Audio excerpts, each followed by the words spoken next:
Hello everyone, here's the chapter 6 Project Schedule Management. And we have learning objectives 1 of 2. Illustrate the importance that project schedules and good project schedule management can have in helping to make projects successful. Discuss the process of planning schedule management.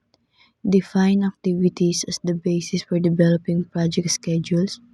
Describe how project managers use networks, diagrams, and dependencies to assist in activity sequencing. Explain how various tools and techniques help project managers perform activity duration estimate. Use a Gantt chart for planning and tracking schedule information. Find the critical path for a project and describe how critical chain scheduling and the program evaluation review technique affect schedule development. And we have another learning objectives 2 of 2.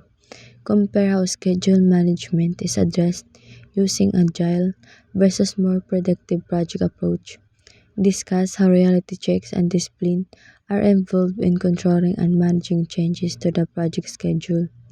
Describe how project management software can assist in project schedule management and review words of caution before using this software. And we have the importance of project schedules 1 of 3. First, managers often cite delivering projects on time as one of their biggest challenges. It means managers find it hard to finish projects within the planned deadline because of the delays, changes, and unexpected problems. Second, time has the least amount of flexibility. It passes no matter what happens on a project. It means time cannot be controlled or stopped, so it keeps moving forward regardless of project delays or issues. Third, individual work styles and cultural differences may also cause schedule conflicts. It means people's different ways of working and cultural backgrounds can lead to misunderstanding or timing issues in the project schedule. Fourth, different cultures and even entire countries have different attitudes about schedules. It means people from different cultures or countries view and view and value schedules differently, which can affect how projects are timed and managed. And we have another importance of project schedules 2 of 3. First, project time management processes. Project time management processes are the steps used to plan, schedule, and control how long tasks take to ensure the project finish on time. Second, planning schedule management. Planning schedule management means deciding how project's timeline will be created, managed, and controlled. Third, defining activities. Defining activities means breaking down the project work into specific tasks that need to be done. Fourth, sequencing activities. Sequencing activities means arranging project tasks in order they should be done. Fifth, estimating activity duration. Estimating activity duration means figuring out how much time each task will take to complete. Developing the schedule. Developing the schedule means organizing tasks, duration, and deadlines into a timeline for the project. Controlling the schedule. Controlling the schedules means tracking the project's progress and making adjustments to keep it on time. Project Schedule Management Overview. In this chart, explain the step-by-step process of planning, building, and managing a project schedule so the project can finish on time. Planning Schedule Management. Elements of schedule management plan are the rules and methods for planning, developing, managing, and controlling the Project schedule. Project schedule model development means creating the framework that shows how the project schedule will be built, updated, and managed. Scheduling methodology means the method or approach used to plan and create the project schedule. Level of accuracy and units of measure means deciding how exact time estimates should be and what time units like hours, days, or weeks will be used. Control their holds. Control their holds means the set limits of schedule delay or variance allowed before corrective action must be taken. Rules of performance measurement means the guidelines or how the project progress will be tracked and evaluated. Reporting formats mean the specific way schedule information will be presented, such as chart, tables, or reports. And for the process description, describes the steps for managing and controlling the schedule during the project. Defining activities 1 of 2. Defining activities involves identifying the specific actions that will produce the project deliverables in enough detail to determine resource and schedule estimates. Defining activities means identifying the specific tasks needed to create the project deliverable so resources and time can be estimated. Activity list. A tabulation of activities to be included on a project schedule. Activity list. A list of all tasks, activities that must be included in the project schedules. Activity name, activity identifier or number, and brief description of the activity. Activity details. It means each task includes its name and unique ID or number, and a short description. Activity attributes provide more information about each task, such as predecessors, tasks that must happen before, successors, tasks that came after. Logical relationships, how tasks are connected, leads and lags, time overlap or delay between tasks. Resource requirements, people, tools, or materials needed. Constraint, limitations affecting the task deadline and budgets. Imposed date, fixed start or finish dates set by stakeholders. Assumptions related to the activity, things believed to be true for planning the task. Defining activities 2 of 2. A milestone is a significant event that normally has no duration. It means a milestone marks an important point in the project, like a deadline or achievement, but it doesn't take time itself. It often takes several activities and a lot of work to complete a milestone. It means reaching a milestone usually requires finishing many tasks before it can be achieved. They're useful tools for setting schedule goals and monitoring progress. Milestone help track progress and check if the project is on schedule. Examples: obtaining customer sign-off on key documents or completion of specific products. Sequencing activities. Sequencing process involves evaluating the reasons for dependencies and the different types of dependencies. Sequencing means arranging tasks in the right order by understanding why they depend on each other. A dependency or relationship is the sequencing of project activities or tasks. A dependency shows how one task is connected to or relies on another. Mandatory dependencies, inherent in the nature of work being performed on a project, sometimes referred to as hard logic, meaning they are required by the nature of the work. Hard logic meaning one of tasks must happen before another. Discretionary dependencies, defined by the project team, sometimes referred to as soft logic and should be used with care since they limit later scheduling options. They are chosen by the project team, soft logic, and must be used carefully because they can reduce flexibility in scheduling. External dependencies involve relationships between project and non-project activities. These are links between project tasks and outside tasks or events not controlled by the project team. Sequencing activities 2 of 6. Network diagrams are preferred technique for showing activity sequencing, meaning network diagrams are the best way to usually show the order of project tasks.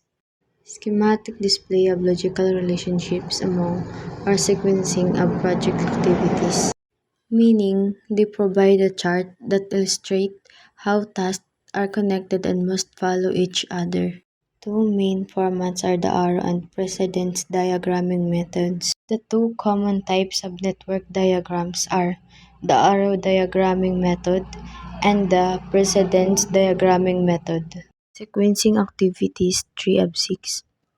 This diagram shows the order and durations of project activities, where each path connects tasks in sequence to illustrate how the project flows from the start to finish. Sequencing activities 4 of 6. Arrow diagramming method ADM activity on arrowed network diagrams is a type of network diagram where activities are shown as arrows. Activities are presented by arrows. Each arrow stands for a task or activity. Nodes or circles are starting and ending points of activities, meaning circle marks where an activity begins and ends. Only show finish to start dependencies. In ADM, one activity must finish before the next one can start. Refer to the text for the step-by-step process of creating AOA diagrams. ADM, also called activity on arrow or AOA, has a specific way to draw, explain in detail in text. Precedence diagramming method or PDM. A network diagramming method where activities are shown as boxes. Network diagramming technique in which boxes represent activities. Each task is drawn inside the box instead of each an arrow. Types of dependencies or relationships between activities. A task must finish before the next one can start. Finish to start. Two tasks can begin at the same time. Start to start, meaning two tasks must be finished at the same time. Finish to finish, start to finish. A task must start before another one can finish. Sequencing activities 5 of 6. Task dependencies. This diagram explains the four types of task dependencies: finish to start to start, finish to finish, and start to finish, that shows how the timing of the task is linked to another. Sequencing activities 6 of 6. This diagram shows a project schedule using the precedence diagram method or PDM, showing tasks, their durations, dependencies, start and finish, dates to complete the project. Estimating activity duration. Duration includes the actual amount of time worked on activity plus elapsed time, meaning durations include the actual time spent working on a task, also includes any elapsed time like waiting or breaks. Effort is the number of work days or work hours required to complete a task and does not normally equal duration, meaning effort represents the total work days or hours to finish a task. Doesn't always match duration because duration includes non-working time. People doing the work should help create estimates. Involve people doing the work.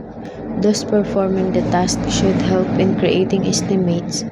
They have the best understanding of what involves. An expert should review them. An expert should review the estimates. They help ensure accuracy and identify potential issues. A three-point estimate is an estimate that includes an optimistic, most likely, and pessimistic estimate. A three-point estimate. An estimate that uses three values. First, optimistic, best case scenario. Second, most likely, the most realistic estimate. Third, pessimistic, the worst case scenario. Three-point estimates are needed for PERT and Monte Carlo simulations. These techniques use three-point estimates to calculate more reliable schedules and risk. Developing the schedules uses results of the other time management processes to determine the start and end date of the project, meaning the schedule is built using information from all earlier time management steps. The ultimate goal is to create a realistic project schedule that provides a basis for monitoring project progress for the time dimension of the project. The main purpose is to make a practical timeline to track project progress. Important tools and techniques. Several methods help create and manage the schedule. Gantt chart, visual bar chart that shows tasks and timelines. Critical path analysis, find the longest path of tasks that decides the project minimum duration. Critical chain scheduling focuses on resource limits and adds buffers to protect the schedule. PERT analysis, use three-point estimates to calculate expected project duration. Gantt chart of 1 of 5. Provide a standard format for displaying project schedule information by listing project activities and corresponding start and finish dates in a calendar form. It means a schedule is shown in a clear timeline format where each task has start and finish dates. Symbols. Different symbols are used to make the schedule easier to read. Black diamond milestone. Diamond mark important or checkpoints with no duration. Thick black bars. Summary task. Bold bars represent major groups of tasks or phases. Light gray horizontal bars. Duration of task. Lighter bars show how long each task will take. Arrow dependencies between tasks. Arrow indicate the order and connections between tasks. Gantt chart of 2 of 5. This is a Gantt chart that shows the schedule of tasks A to G for a project. Each bar represents a task and its duration. The timeline runs from March 25 to April 15. Tasks start and finish at different dates, and some tasks overlap. That arrow shows dependencies, meaning one task must be finished before the next can begin. For example, task E must finish before task D and E and F start. The chart makes it easy to see which tasks happen at the same time, which depend on others, and the overlap project flow. Gantt chart 3 of 5. This Gantt chart shows the timeline for a software development project from January to May. It lists major phases like scope, analysis, design development, testing, training, documentation, pilot, deployment, and post-implementation review. Each bar shows the duration of the task, and the arrow shows dependencies, what needs to be finished before the next starts. Example, determine project scope and secure sponsorship happen early under management, while development and testing take longer and overlap. The project starts on January 17 and ends on May 25. Gantt chart 4 of 5. Adding milestone to Gantt chart. Milestone mark key events or achievements in a project. Many people like to focus on meeting milestones, especially for large projects. They help teams stay focused, especially in a large projects. Milestones emphasize important events or accomplishment on projects. Milestone shows progress and highlight when important goals are reached. Smart criteria for milestone. First, specific, clearly defined. Second, measurable, progress can be tracked. Third, assignable, someone is responsible. Fourth, realistic, achievable within resources. Fifth, time frame, has a clear deadline. In short, milestones make it easier to track project success by setting clear, achievable, and time-bound goals. Gantt chart 5 of 5. This is a tracking Gantt chart that compares planned date versus actual progress of a project. Light bars shows the planned schedule and the dark bars shows the actual work completed. Percentage 100% indicate completion status of each task. Milestone diamonds mark key deliverables and reviews. The chart also shows a sleep milestone delayed task, where the actual completion date is later than planned.